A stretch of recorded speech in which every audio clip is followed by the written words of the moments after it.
Hi, my name is Tom Haddy, and I'm the author and the creator of a new YouTube channel dedicated to mixed martial arts and boxing. Today I'm looking at the life and career of the Japanese superstar Naoya Inoue. Now let's look at some of his achievements, which are quite stunning. Undisputed champion both at super bantamweight and bantamweight. The dates are there. But he's held world titles as a light flyweight, junior bantamweight, unified bantamweight, and he's held the bantamweight lineal championship. This is Inoue with 4 of his world championship belts. Now the great American heavyweight, Mike Tyson, refers to Inoue as the monster, so that's a good commendation from someone like Tyson, who many people would consider to be a monster. Now, there are many highlights in Inoue's career, but I think if one had to specify 2 fights that are quite significant, I would say that his 2 fights against the great Philippine boxer Nonito Donaire were outstanding victories. He won the first one on points, having suffered a severe blow to his orbital bone, fracturing it, and he won the second fight, the return fight, by a devastating second round knockout. So I think these are 2 highlights of his career. But the amazing thing about Inoue, and this is really significant, I've looked at this before in other presentations, is that he's beaten 7 boxers who either were reigning world champions or were former world champions. That's quite unique, I think. Jamie McDonald was a world champion when he beat him. Emmanuel Rodriguez was a world champion. Butler was a world champion. Fulton was a world champion. Donita was a former world champion. Maloney, former world champion. Tapales, former world champion. So that's quite an impressive record. So these are the last 12 opponents. And as I say, I'd be hard pressed to find a poor opponent here. I mean, they're either good or very good, and 1 or 2 of them are simply outstanding. I think Fulton is outstanding. I think Neri is outstanding. Now there is, obviously he's going to be fighting the Australian boxer Sam Goodman on December the 24th in Japan.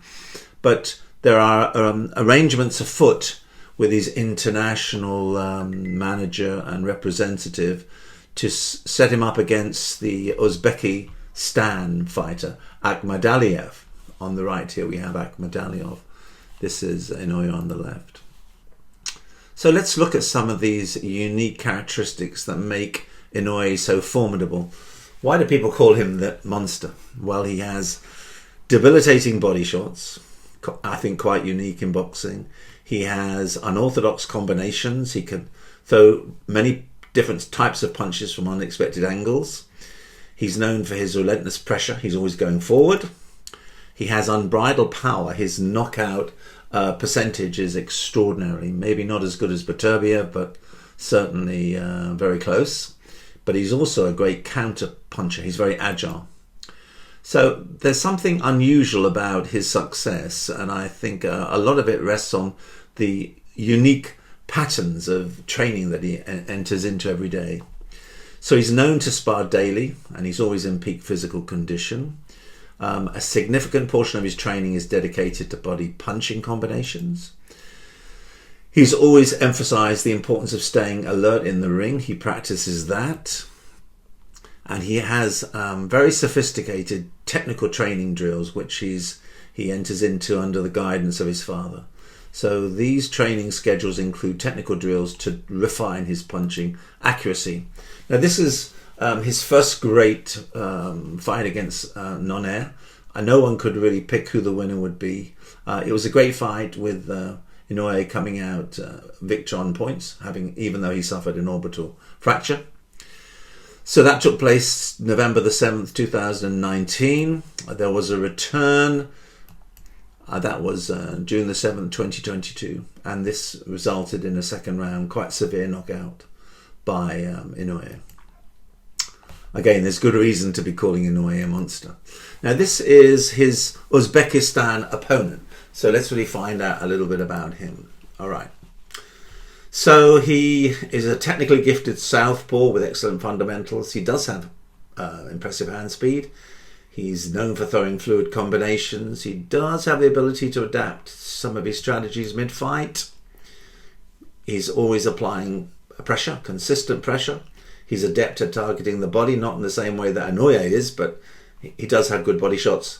He's also shown grit on several occasions. What are his weaknesses? Well, he takes unnecessary risks when he's under pressure. He doesn't have the one-punch knockout ability of Inoue, and he's relatively inexperienced. If you look at the track record, the opponents that he's faced, they're nowhere near the caliber of Inoue's opponents.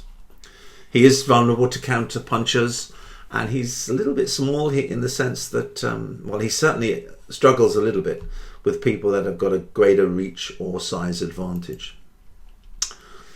So what can we say about Akhmadaliev? Well, his recent loss to Tapales by split decision exposed a potential vulnerability. But to give him his credit, he's a skilled pressure fighter who utilises body punching effectively. Let's have a look at his CV.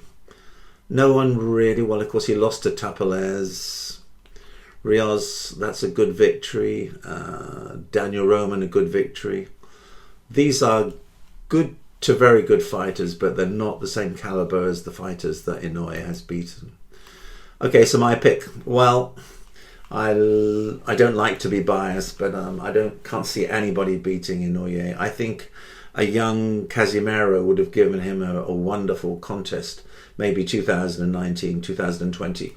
I think that may still happen because a lot of fans from the Philippines are keen for Casimiro to fight Inoue, but I can't see any contemporary current boxer beating Inoue, and I certainly don't think this Uzbekistan fighter will win. So the likely winner is clearly, from my viewpoint, my pick is Inoue.